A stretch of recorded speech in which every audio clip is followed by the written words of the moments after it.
A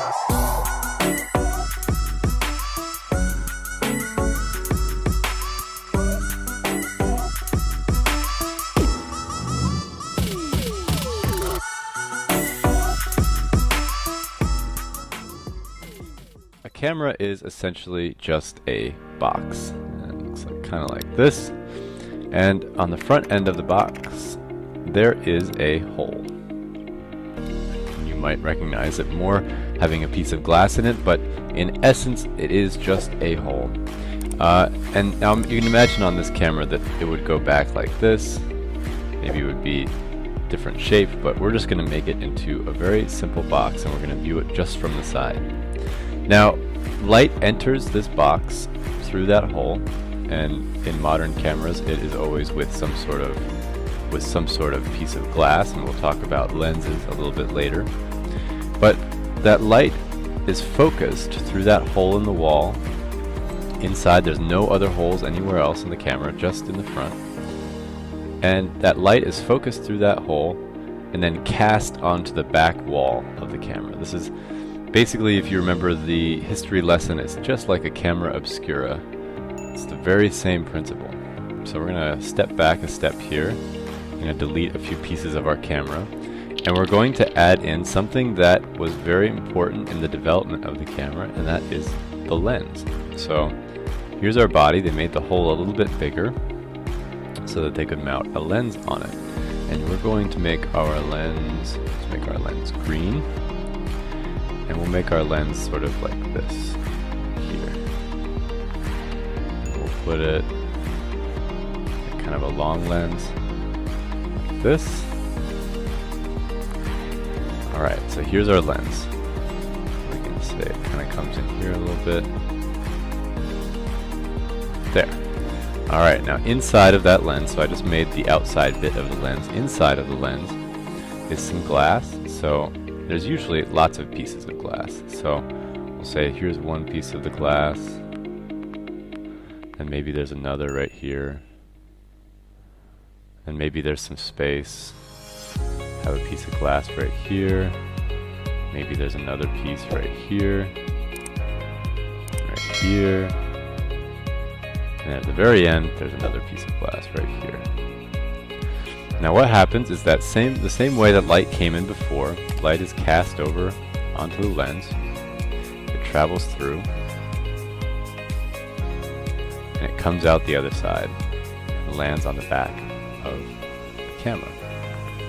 And just like before, red comes in, bounces around in here, takes a little trip, and is then in the end cast in this direction, like that.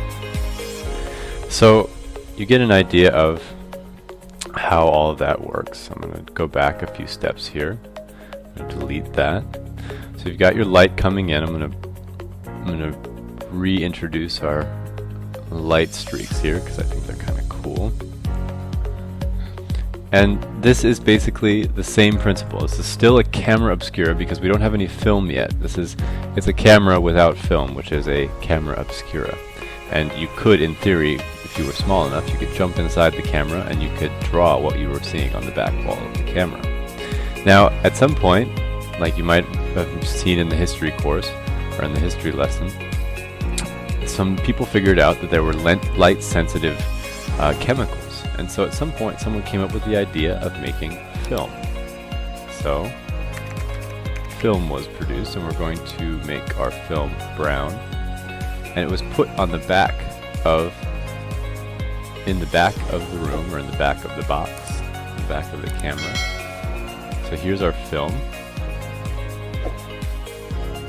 And this is basically, early on it would have been glass or some piece of metal covered and coated in some sort of light-sensitive silver nitrate of some kind. And eventually it became a piece of plastic or sort of something along those lines, and then it would be covered in the silver nitrate and in a dried form. Early on these actually were glistening wet. They would stick them in, take the photograph while the plate was still wet, and then they'd take it out and go develop it. So this is a sort of a situation where you now need to find a way to keep the film from being exposed while the camera is exposed to light, because right now if we were just to have your film sitting in there, it would always be exposed to light. So you need to make a shutter. Early shutters were actually often inside of the lens, and there was just like a little door that you would pop open, the light would come in, and it would hit the film and expose it, and then you would pop it back down, and the light would stop, and that was your shutter. But as film got faster, the shutter needed to become more quick, and there are still cameras that use lens, like a lens shutter type. But in general, most shutters on most cameras, we're going to make the shutter on this camera red, are right in front of the film. So the film is sort of in a kind of a case of some kind, something like that. And then in the front, there's basically a big door. And sometimes it's a series of tiny little doors that all open at the same time, something like this. And they're all kind of connected. And so when the picture's being taken, all of these, sort of like the blinds in a window or something, they all pop. They all pop forward or pop down, however the shutter works, and they slide. They slide down, and then they pop back up into place. So it's kind of like, almost like those kind of blinds that you have on your windows that you can open and close by twisting the handle. It's sort of a similar situation, but at the same time, as they're sort of changing their horizontal tilt, they're also sliding up and down, and that basically creates a very small moment where light is then cast on the film. So your film is protected from being exposed, and then it's exposed to the light, and then it's closed to again. So this represents then the basics of photography. These are the most essential elements to a camera. There's also the problem that you can't necessarily control the amount of light coming in with this lens. You just have a set amount of light that you always have to work with. That brought about the idea of the aperture. Aperture is kind of a little bit more of a confusing concept, and we'll talk about it more in another lesson. But basically what aperture is it's kind of like shutters for your lens. And often that piece of machinery is either here in the lens, so like right where my arrow is, or kind of more forward. And we'll make ours up here because we just have space for it. I didn't leave space back here. From the side it would look something like this. From the side it would just look like a little hole.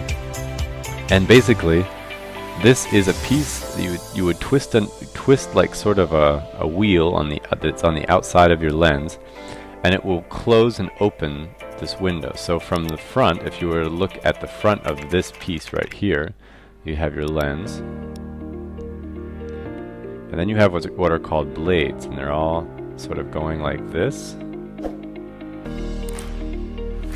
and there's a little hole in the middle. And as you turn this right here, this sort of grip, as you turn it, this hole gets bigger and smaller.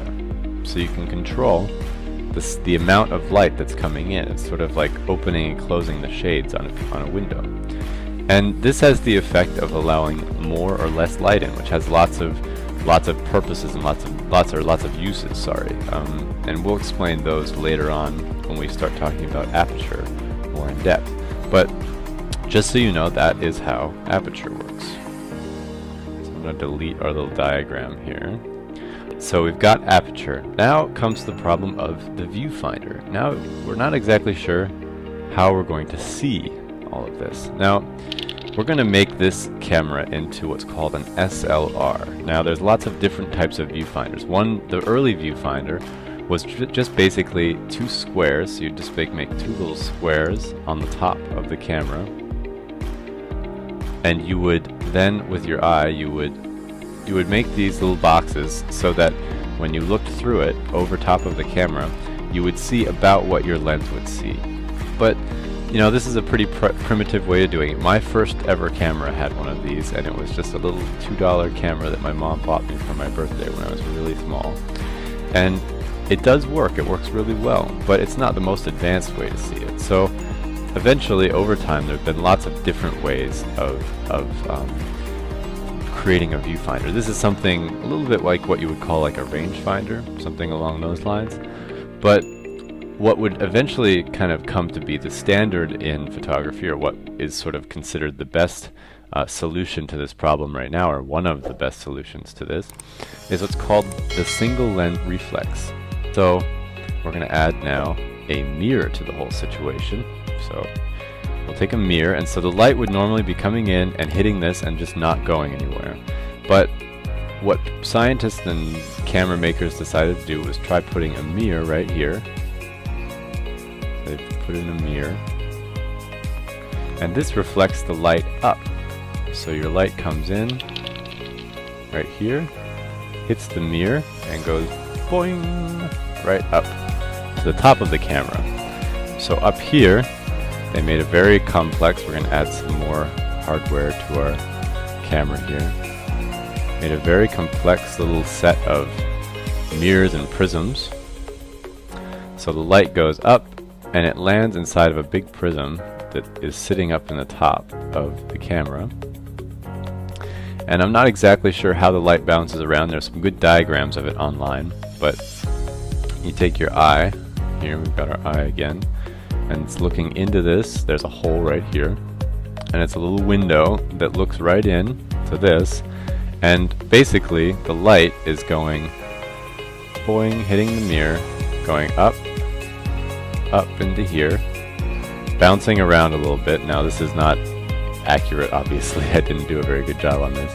And then it's coming back out right here. So the light, you're seeing it go all the way up, ding, go this way, go that way. There must be something like kind of like that in there somewhere. And the light comes back, and you can see exactly what this lens is seeing, what you're seeing through this lens. Now when you want to take the picture, you push the button, and this piece of mirror, well, I didn't make it, I made it a little too big, so it wouldn't look like it would work, but it actually would. This mirror would flop up to an up position, so the mirror when you're taking a picture is right here. So there's like a spring on it that kind of has a hinge, and it sort of just goes think, pops up, and you can imagine it not being here anymore. And then that light passes through that there, and then the shutter opens while this is happening. So you pushing the button has done two things. It's opened the shutter and it's popped the mirror up, and then the light travels in through the lens, hits the film, exposes it, and then when the camera says that the exposure is correct, then everything closes back down. So the mirror drops back down, the shutter closes, and the film is exposed. The only thing that they've really done in recent times that changes any of this is that they've taken this piece of film and they've developed digital sensors that can basically do the same thing, and actually can, now we're learning, do a lot more even. And they've replaced that, so you've got a digital sensor, and they've added some sort of memory space. So we'll just imagine that this is like a little card down here. This is what you save your files on. So the light comes in, hits the digital sensor, and the digital sensor is just like a little series of electrical nodes that sense the light, and then they pop out bunches of ones and zeros, and they go through. We'll put a little computer in here, so there's a little computer here, right there, and the information goes into the computer. Computer processes it, saves it as a file, and drops it into your card, and your picture is now here on your card. And then you take that out, put it in your computer, and use it. But sometimes you won't maybe have a mirror here. There's lots of different ways of doing this little part here, but this is basically how it works. They've added also in recent years screens. So on the back you've got, even with the early digital cameras, you have the screen, just a TV version of this. There might be some sort of, either the shutter is a different kind of shutter, and the sensor is always exposed to the light, and so you're seeing directly what the sensor sees, or they have some sort of system that does the same purpose of taking this light that you're seeing, and then instead of displaying it up top, they just display it on a screen. So that was our lesson for today. If you want to find more lessons